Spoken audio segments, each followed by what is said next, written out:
Okay, so we're going to move on to the musculature of the knee.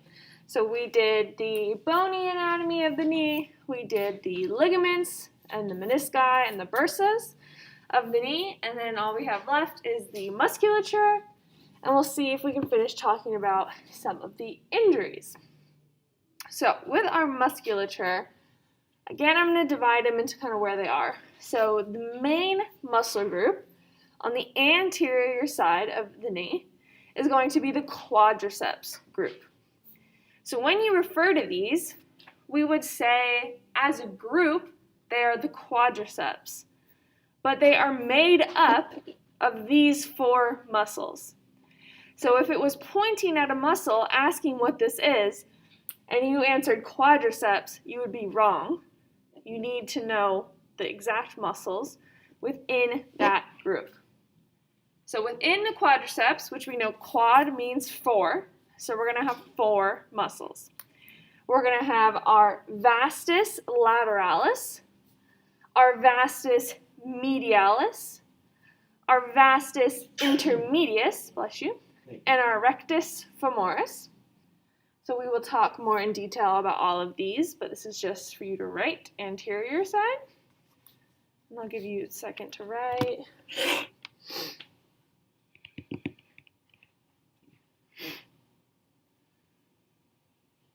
Yeah. So I will show it to you in a second, but the vastus intermedius is actually deep to the rectus femoris, so you actually can't see it. Okay. So, if we go to quadriceps, so our vastus lateralis is going to be red to red, so on the lateral side, which how do we know it's the lateral side? We can see the fibula right here. We can see the head of the femur going that way, so we know that's medial. So the origin of the vastus lateralis is going to be our greater trochanter. Now what our greater trochanter is, if we look at these femurs right here, we can see this rounded spot on that lateral side. That is going to be the greater trochanter. So this kind of big bulge on the outside, we can see it on here as well. So there's that greater trochanter, that bump. So its insertion, which you will see all of the quadriceps have the same insertion site. It goes quadriceps tendon, so basically all the quads pinch off and become the quadricep tendon right above the patella. They then are going to attach to the base of the patella and then become the patellar tendon and then tibial tuberosity. Usually how I write the insertion on tests and stuff is going to be tibial tuberosity is the insertion site.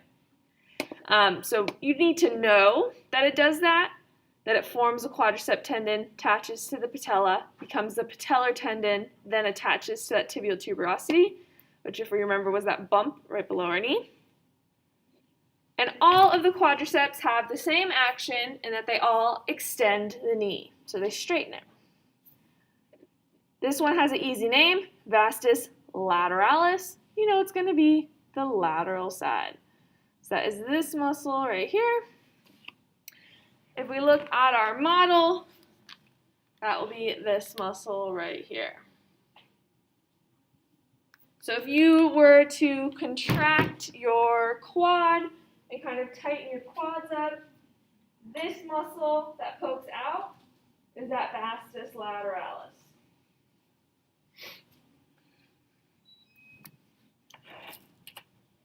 Okay, vastus medialis, which is going to be on the medial side, so you can see it right here.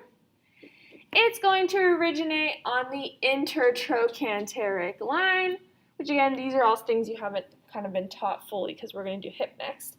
It's basically the line in between these two trochanters.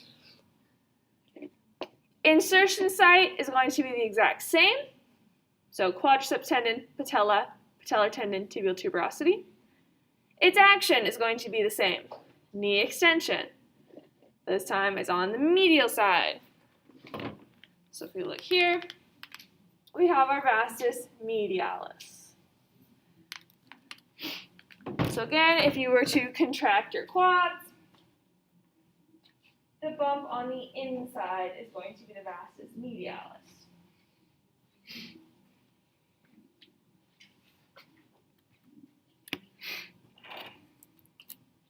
Okay, so vastus intermedius, like you had kind of asked, it is deep to the rectus femoris. So when the rectus femoris is on, so here you can see it's on, you can't see the vastus intermedius. So this side right here is having the rectus femoris taken off, and it is sitting right straight down the middle, directly underneath. So hence its name, intermedius. It is going in between the vastus medialis and the vastus lateralis. So it's in between, kind of at that midline, so medius. So the origin of the vastus intermedius is simple. It's just the shaft of the femur, which basically means the straight up and down part of the femur. So that is the shaft.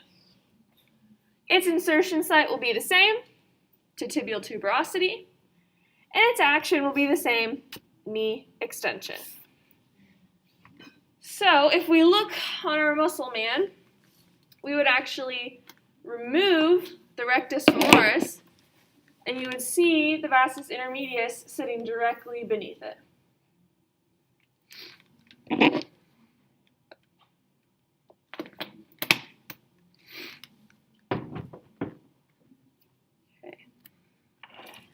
Our final quadricep muscle, the rectus femoris, is going to be kind of different than all the rest. So he is going to sit superficial to the vastus intermedius. And this is the only quad muscle that's going to cross the hip. So all the rest stay below the hip line, but the rectus femoris crosses. So its origin is the AIIS, which you will learn more about in hip section. That stands for anterior inferior iliac spine.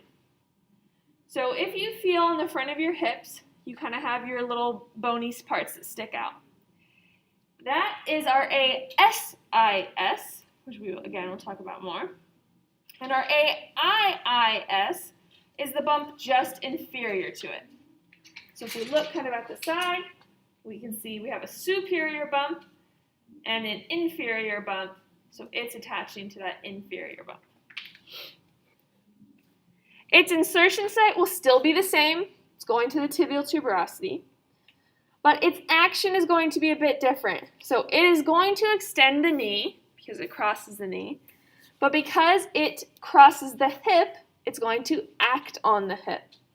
So it is going to do hip flexion as well. So it is a hip flexor. So it does two actions, the only one that's different than all the rest. And we know that the word rectus is referring to kind of straight up and down. So our rectus femoris runs kind of straight up and down. Femoris is referring to femur, so kind of straight line on the femur is that rectus femoris.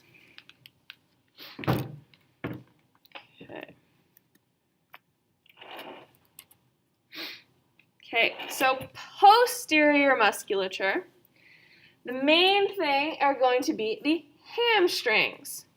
So again, the hamstrings is the group of muscles, but they are made up of 3 muscles. So if you were to answer hamstrings on a test, it would not be correct unless it was asking for the group of muscles. You would need to individually point out the 3. So the 3 hamstring muscles are going to be our biceps femoris, our semimembranosus, our semitendinosus. So you can see we have our little semis. The next posterior muscle you already should know, your gastrocnemius, which is our calf. And we have our popliteus on there as well, which is not a super important muscle. So you will not really ever be tested on it. So again, we'll do our origin, insertions, and actions of that.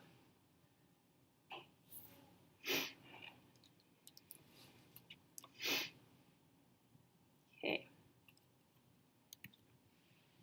So, starting with our first one, semimembranosus.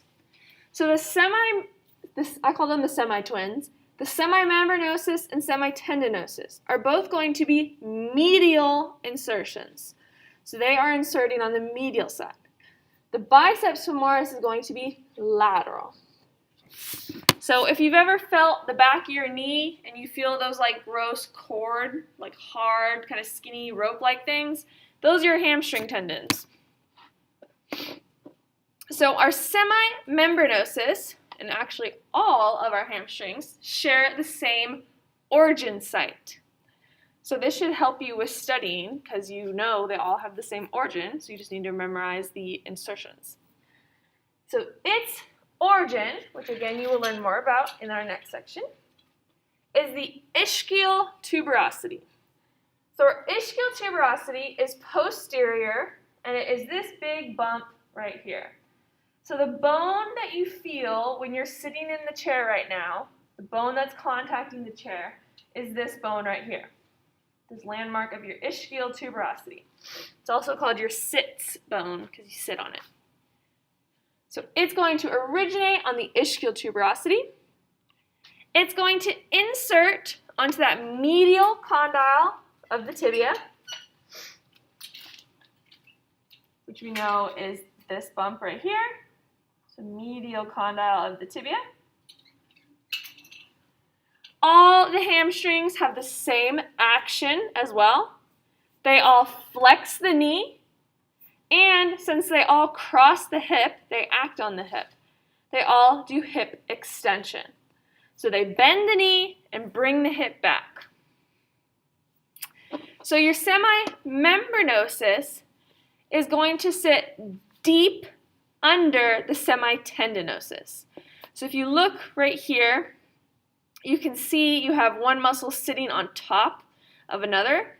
That is the semimembranosus deep. It's called membranosus because it's thicker and wider than the tendinosus.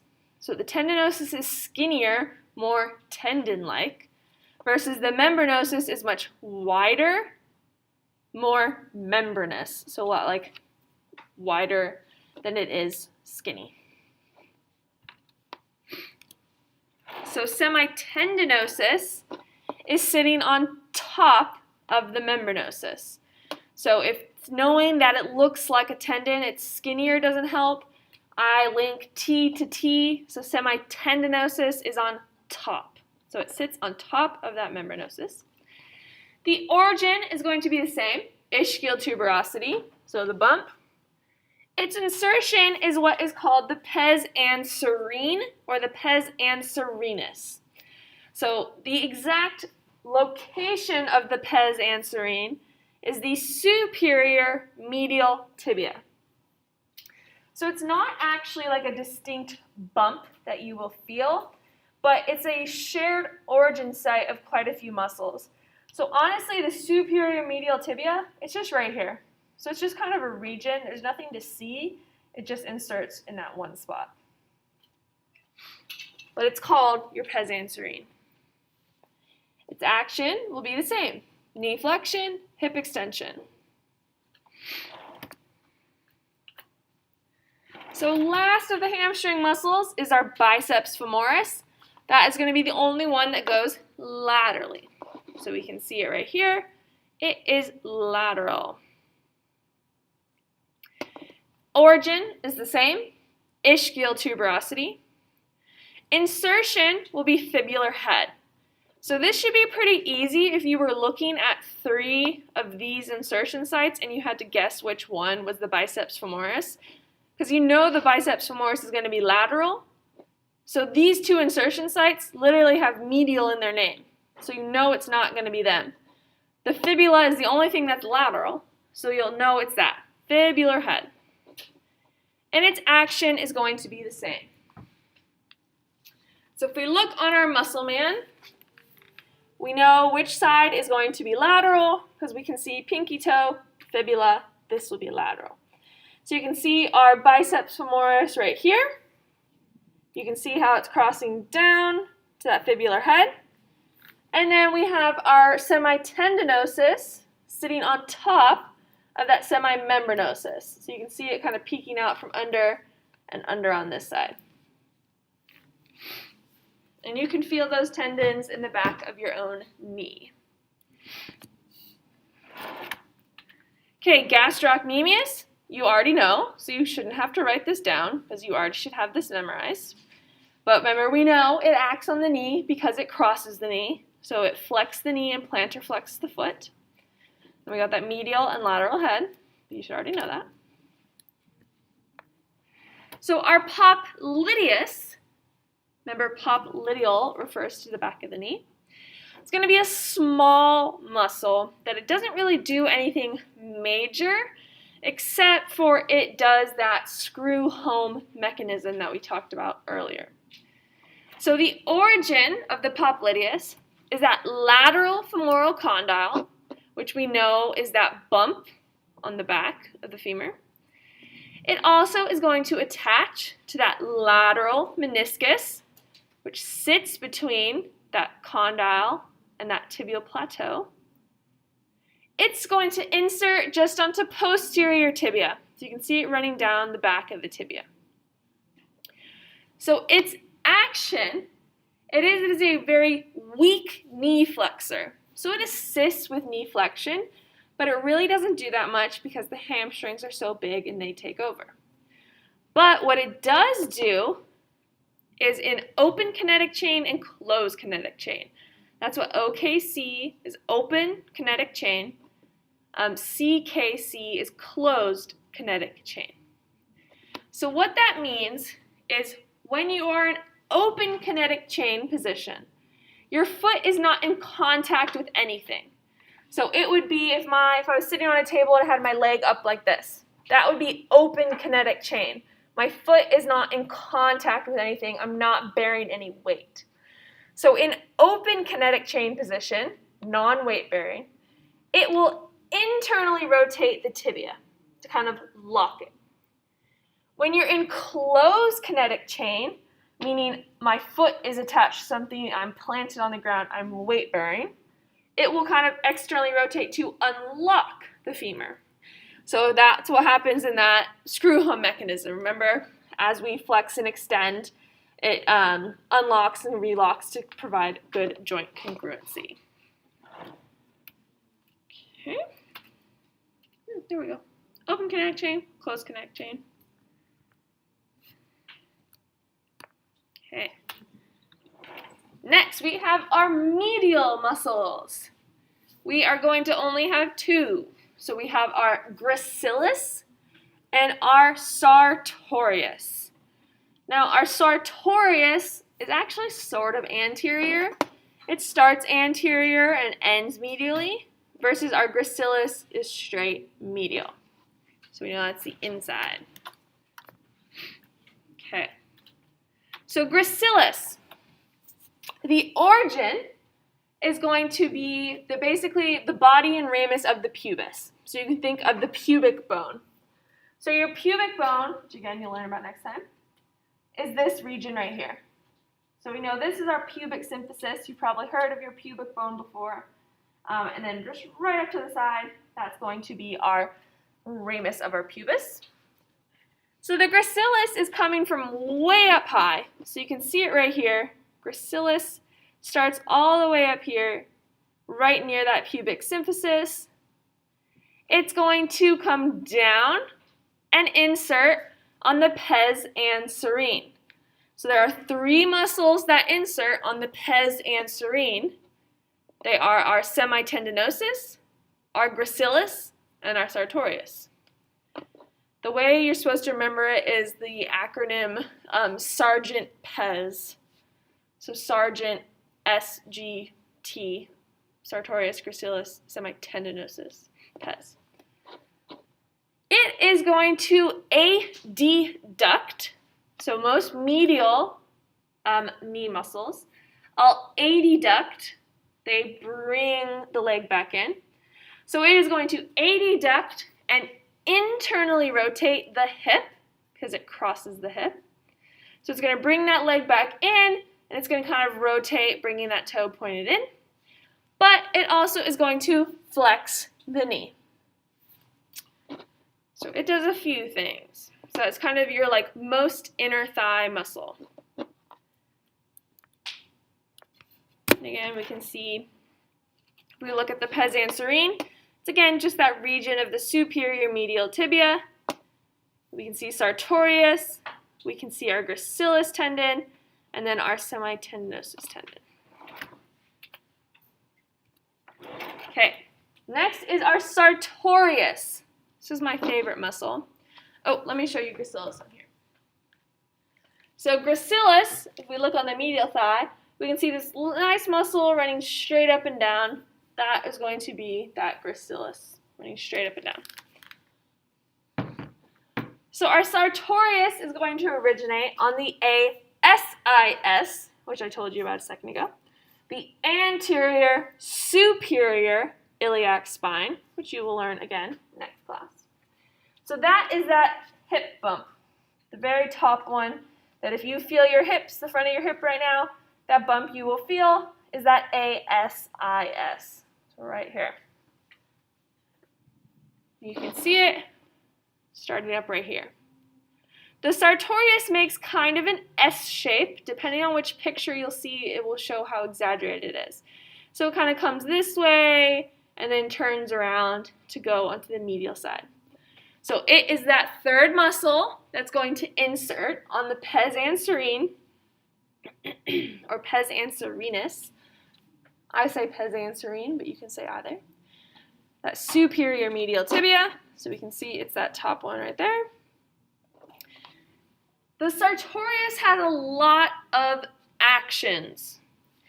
So it is going to flex, abduct, and externally rotate the hip. It's also going to flex the knee. Now, the way to remember what the sartorius does is the figure 4 position. So if I'm going to go stand and I'm going to make a 4 with my legs, I'm going to go like that, you can analyze what each joint is doing. So my knee is obviously bent, right? So it's flexed. My hip is flexed because it's in front of me.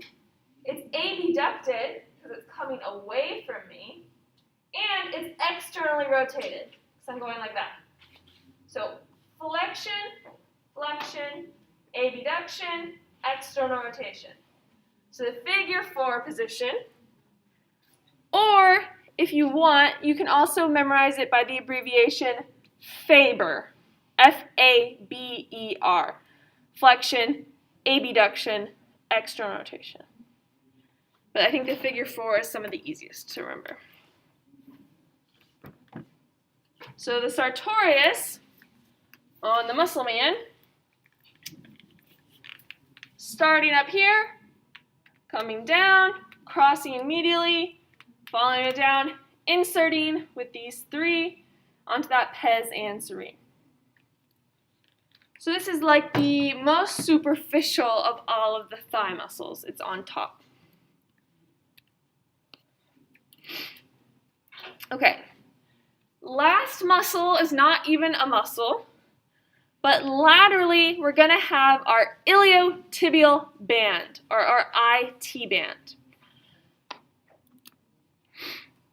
So our IT band is not technically a muscle at all. If you notice on that last picture, it's all white, there's no red, meaning it is all completely tendinous. So there's actually no contraction to the IT band. So the IT band does not contract, it does not move anything, it stays stationary. So the origin of this is actually going to be quite a few things, specifically in the hip. So the first is our iliac crest, which again you will learn more next time. That's just the top of our hip, is the iliac crest. And these next two are other muscles in the hip that you will learn. So it connects to your tensor fascia latae, which is a muscle in your hip, or tensor fascia lata, whatever you prefer, or I say TFL, and your gluteus maximus, which is one of your main hip muscles. So your IT band attaches to other muscles, which gives it an illusion that it's contracting, because when the other muscles it's attached to contract, it moves the IT band. The IT band doesn't move at all. It's going to insert onto that Gerdy's tubercle, which is right here. If you remember, that was kind of on the lateral condyle of the tibia. And its action is just knee stabilization. So because it doesn't move, all it does is provide kind of a thick tendinous area protecting that side of the knee. So it's just a stabilizer. Okay, so we already talked about ligaments.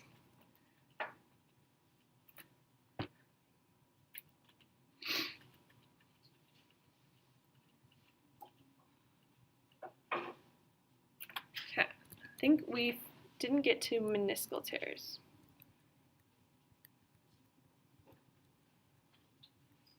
There we go. So we already talked about all the other injuries, which if you didn't see that, go watch the YouTube video. So meniscal tears are going to be tears in the menisci. So we already talked about how it's important to know where the tear is, if it's in an avascular region or a vascular region. That depends on if you need surgery, if it will heal on its own.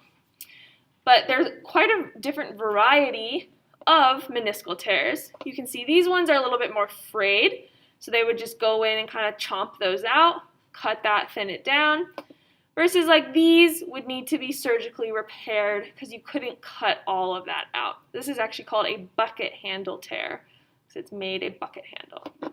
So this happens usually by some sort of compression.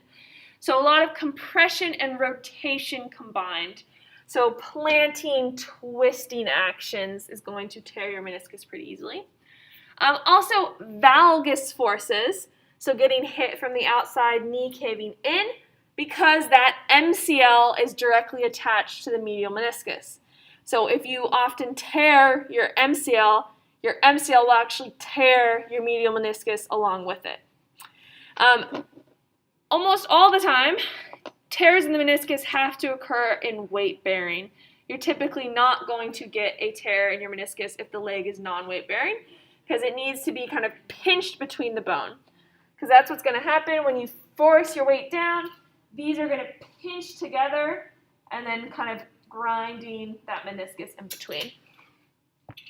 It's actually interesting, in the 70s and the 80s, a lot of orthopedic surgeons decided that the menisci were a waste product of the body, and they thought they were worthless, so they just removed them from everybody. So there's quite a lot of old men who may have been professional athletes at one time who have their meniscus removed. So I had a professor in undergrad who he was a football player for the Kansas City Chiefs, and he had all of his menisci removed in both knees. So unfortunately, when he got old, he was wheelchair bound because now his bones had nothing to protect against, so they just slammed into each other all the time, all because some surgeons decided they were worthless. Okay, bursitis. So if you recall, itis just means inflammation. So anytime you see the word itis after something, it literally just means inflammation. So that's why when people are always like, oh, I have bronchitis. Bronchitis isn't an illness. It's a description of what's happening. They have inflammation of their bronchitis or bronchioles. Or like laryngitis. Again, not an illness. It's inflammation of your larynx, which is your throat. So bursitis is just when one of those bursas inflames. So we know those are fluid-filled sacs. So when they inflame, they fill completely with fluid and get really, really big. So you'll see it will be like a goose egg. So instead of looking diffuse or kind of like larger, like the whole joint is swollen, a bursa looks literally like you just stuck a little piece of clay on someone and it's going to be like a perfect little bump. So these happen with a direct blow or if there's a lot of friction. Your bursa sacs can explode as well. So if you get hit again in an inflamed bursa sac, it may rupture. You'll see these a lot in the front of the knee and on your elbow. Both very bony areas. Typically in younger people, these will go away on their own once you get rid of that friction, get rid of that blow. They will reabsorb. In older people, they may not have an easy time reabsorbing, so they will either inject them with cortisone, which is anti-inflammatory, or they will surgically remove them.